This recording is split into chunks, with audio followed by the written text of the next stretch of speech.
स्वागत है दोस्तों इस नए वीडियो में। इस वीडियो में आज हम चर्चा करेंगे सांसदों, विधायकों के और नेताओं के पेंशन के संबंध में डिटेल्ड वीडियो में कि कितनी इनको पेंशन मिलती है, कितनी बार पेंशन मिलती है, पूरी जानकारी के साथ। सांसदों, विधायकों की पेंशन का विरोध भी हो रहा है क्योंकि इनके पास पहले से ही काफ़ी संपत्ति होती है। इनमें से कुछ अपवाद हो सकते हैं, लेकिन ये लोग अपनी पेंशन छोड़ने की बात कभी नहीं करते। यह जानकर हैरानी होती है कि अगर कोई व्यक्ति एक दिन के लिए भी सांसद बन जाए तो उसे आजीवन 25,000 रुपये पेंशन के रूप में दिए जाए। तो उसके पश्चात उनकी पत्नी को भी आधी पेंशन का प्रावधान है। सांसदों को प्रति माह 20,000 रुपये पेंशन के रूप में दिए जाते हैं। यदि नेता एक बार से ज़्यादा बार सांसद बनता है तो उनकी पेंशन में अतिरिक्त राशि जुड़ जाती है। विधायकों को रिटायरमेंट के बाद पहले 5 सालों में 25,000 और उसके बाद प्रति वर्ष 2,000 रुपये अलग से मिलते हैं। संसद सदस्य वेतन भत्ता और पेंशन अधिनियम 1954 की धारा 8 क में सांसदों के लिए पेंशन का प्रावधान किया गया है। पंजाब में जहाँ तक बात करें तो पंजाब के 2 अध्याय देखने के लिए मिलते हैं। अगर हम पंजाब के शुरुआती दौर की बात करें तो पंजाब में क्या था, अगर एक बार विधायक बनने पर किसी को कम पेंशन मिलती थी, लेकिन अगर वही विधायक 10 बार नेता रहे तो उसे 10 गुना पेंशन मिलती थी। वहाँ 10 बार विधायक चुने जा चुके नेता की पेंशन 6,62,000 यानी पौने 7 लाख रुपए महीने, 7 लाख रुपए महीने तक पहुँच चुकी थी। वहीं उसके बाद जब अभी की बात करें पंजाब की, तो एक विधायक एक पेंशन की योजना भगवंत मान जी ने, जो वहाँ के मुख्यमंत्री हैं आम आदमी पार्टी के, उन्होंने लागू कर दिया।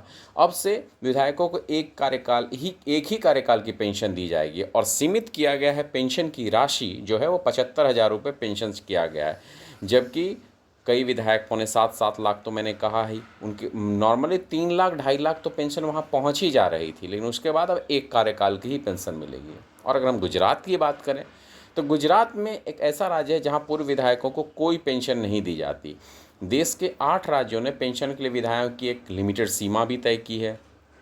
कुछ राज्यों में कार्यकाल की भी सीमा तय, जैसे कि अगर देखिएगा भारत के कुछ राज्य ऐसे हैं जैसे उड़ीसा में 1 साल, सिक्किम और त्रिपुरा में 5 साल, असम में यह सीमा 4 साल है। ऐसे फार्मूला सांसदों के लिए नहीं लागू है, लेकिन विधायकों के लिए है। सांसदों के लिए लागू करने का प्रयास किया गया, लेकिन उसके बाद वो लागू हुआ नहीं, 2004 में उसे भी हटा लिया गया। अब अगर हम देखें, ये बात हुई पंजाब की, बात हुई गुजरात की। पेंशन देने की अगर बात करें, चलिए राजस्थान भी चलते हैं, जहां ओल्ड पेंशन स्कीम सबसे पहले लागू किया गया।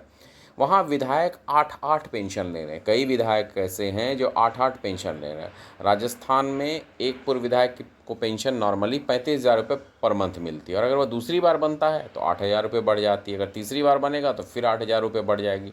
और अगर वो 9 बार 10 बार पेंशन बन जाए तो 80-90 हज़ार तो यही हो गई, प्लस 35,000 भत्ते उसके अलावा तो उनके अलग होते हैं, वेतन के समय भी और वेतन के बाद भी।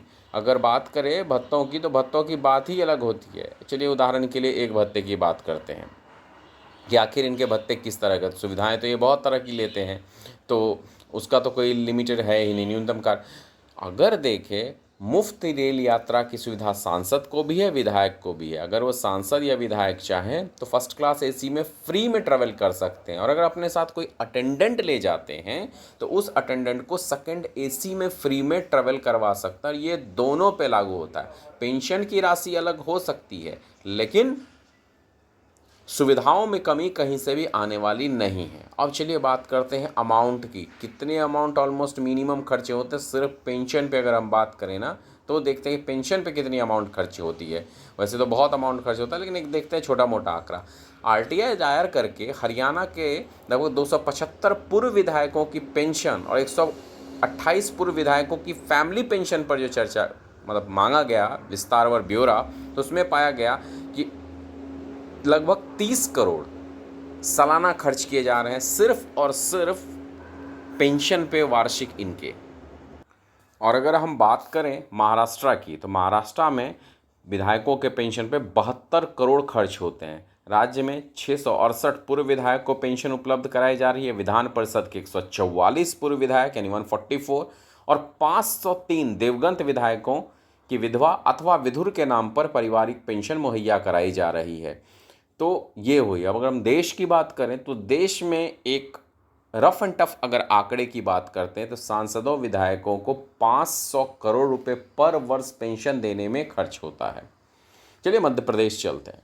मध्य प्रदेश की अगर बात करें, 60 साल की उम्र तक काम करने बाद कर्मचारियों को मिलने वाली पेंशन खत्म करने का प्रावधान किया गया था। उसी संसद का अगर कोई एक दिन वहाँ पे विधायक या सांसद पूरे देश में कहीं भी रह जाए तो आजीवन, चाहे राज्य सरकार से चाहे भारत सरकार से, उसे पेंशन और सुविधाएं और भत्ते मिलते रहते हैं, जो मध्य प्रदेश में भी उसी प्रकार से दिया जाता है। अब आते हैं उसके बाद बात करते हैं 18वीं लोकसभा तो क्रिएट हो ही चुकी है। अब देखिए, अगर बात किया जाए तो वरिष्ठ सांसदों को हर महीने बहुत ज़्यादा पेंशन मिलती है। संसद के सदस्य, चाहे वो लोकसभा का हो या फिर राज्यसभा का, संसद सदस्य वेतन भत्ता पेंशन अधिनियम 1954 के तहत पेंशन मिलती है। यह राशि फिलहाल हर महीने 25,000 रुपये बताई जाती है। लेकिन इसके अलावा अगर वो 5 साल के कार्यकाल बढ़ता है तो वरिष्ठता का सम्मान करते हुए कई तरह के भत्ते बढ़ते हैं, महंगाई भत्ता बढ़ता ही है। लेकिन आप नोटिस ये भी चीज़ करते होंगे कि जब भी पेंशन या वेतन बढ़ाने की बात हुई है संसद में या विधानसभा में, तो ध्वनि मत से पारित हुआ है, किसी एक ने भी विरोध नहीं किया है। जहाँ तक मुझे याद है, एक बार मैंने कार्यकाल में जब देखा था कि अपने समय में एक बार देखा था मैंने, तो मैंने देखा कि ध्वनि मत से पारित डबल पेंशन बढ़ाने की बात हुई थी कि दुगना किया जाएगा, कम है इन लोग की सैलरी और पेंशन, और किसी ने मना नहीं किया। ना उस समय वित्तीय बोझ पड़ा, ना किसी के ऊपर किसी प्रकार का प्रेशर हुआ, और ना वर्तमान सरकार थी, भूतपूर्व वाली ही सरकार थी। सैलरी के तो क्या ही कहने। अगर सैलरी की बात करिए, अगर 1 लाख किसी सांसद का सैलरी है तो 45,000 उसका कार्यालय भत्ता लगेगा। 2,000 रुपये पर डे प्रतिदिन का कार्यालय भत्ता, एक भत्ता अलग से रहेगा। उसके अलावा अगर आप देखिए तो कई तरह के भत्ते उनमें ऑलरेडी शामिल होते हैं, और वो शामिल होकर 2 से 2.5 लाख रुपये पर मंथ का वैसे ही बन जाता है। टेलीफोन के बिल के लिए इतने हज़ार कॉल्स आप कर सकते हैं। जब जियो का फ्री कॉल के समय के ज़माने में, उन्हें अभी भी उतने कॉल्स की सुविधा। 50 रुपये 25 रुपये पे बड़ा ही सा आलीशान बंगला मिलता है। एसी में ट्रेवल करने की असीमित बार यात्रा करने की, अंदर बाहर जाने की सुविधा, ट्रेन में भी जाने की, एरोप्लेन में भी जाने की सुविधा, उस सब का कोई बोझ आम नागरिक पे कभी आज तक नहीं पड़ता। ऐसा कोई वित्तीय अर्थशास्त्री नहीं बताएगा। तेलंगाना राज्य विधायक को पेंशन देने में सबसे आगे 2.5 लाख, फिर महाराष्ट्र 2,32,000, और उसी हिसाब से सिलसिलेवार से सबका क्रम है, लेकिन सब 1 लाख से ऊपर के सैलरी पे। भत्तों को कृपया जोड़ने का कष्ट ना करें, आपको दुख के अलावा कुछ प्राप्त नहीं होगा, और अर्थशास्त्री को इसमें वित्तीय बोझ ना दिखते हुए मुनाफा ही देश का दिख रहा होगा। चलिए, क्या कह सकते हैं। मेरा तो बस यही कहना है कि अगर यूनिफाइड पेंशन स्कीम अच्छी है तो मुझे कोई दिक्कत नहीं है। मेरे द्वारा कहे गए 3 बदलाव कि पूरे पेंशन के लिए कर्मचारियों की उम्र 20 वर्ष की सेवा का कर दिया जाए, जब वीआरएस ले रहा हो तभी उसे पेंशन स्टार्ट कर दी जाए। ये ना हो कि वीआरएस ले रहा है 45 में, क्योंकि अर्धसैनिक बलों के अगर यूपीएस आप लागू करते हो, ओपीएस नहीं, तो पहली बात तो वही गलत हो जाएगी। उन्हें ओपीएस ही दिया जाना चाहिए। वो सशस्त्र बल ही हैं, कई बातों के तहत वो सशस्त्र बल है, नियम कानून के तहत भी।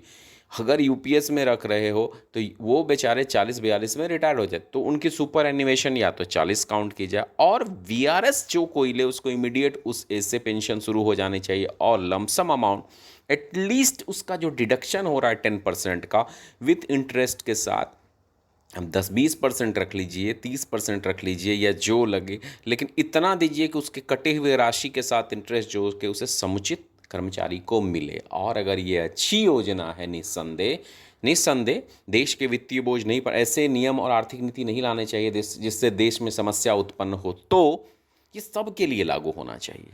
मैं सेनाओं की बात नहीं करता, वो हमारे लिए जान देने के लिए खड़े रहते हैं, उन्हें 10% बढ़ा के लिए दे दी जाए, उसमें भी कोई दिक्कत नहीं। लेकिन जितने नेता हैं, एमपी एमएलए जो भी हैं सांसद, उन सब को यही पेंशन योजना अंशदान वाली लागू, ताकि देश की वित्तीय स्थिति और सुधरी रह सके। लेकिन विश्वास रखिए, कोई भी अर्थशास्त्री इस तरह की चर्चाएं नहीं करेगा। यूनिफाइड पेंशन स्कीम अच्छी हो जाएगी अगर वो 3 बदलाव को साथ में लाया जाए। मैं भी चाहता हूं कि आम नागरिकों पे भी ना बोझ पड़े, टैक्स पे भी बोझ ना पड़े, देश को भी योगदान मिले, और इसी अंशदान को नीदरलैंड से लेकर के जितने भी यूरोपीय मैक्सिमम, नीदरलैंड, डेनमार्क, ये स्वीडन, ये सभी लागू कर चुके हैं। चाइना भी अंशदान की योजना 20% खुद योगदान देता है, 8% कर्मचारी का लेता है। जबकि उस चाइना की बात की जाए तो चाइना हमेशा almost full pension full salary के बराबर देता था, सबसे दरियादिल पेंशन के मामले में माना जाता था। पेंशन वैसा ही अंशदान वाला भी लागू करना है, करिए, बट वो 3-4 बदलाव के साथ क्यों ना सभी के लिए लागू कर दिया जाए। मेरा ये डिटेल्ड वीडियो था नेताओं के पेंशन के संबंध में। कैसा लगा ज़रूर बताइएगा। अच्छा लगा तो लाइक शेयर के साथ सब्सक्राइब भी करिए। सब्सक्राइबर ज़्यादा रहेंगे तो वीडियोस बना पाऊँगा। धन्यवाद दोस्तों।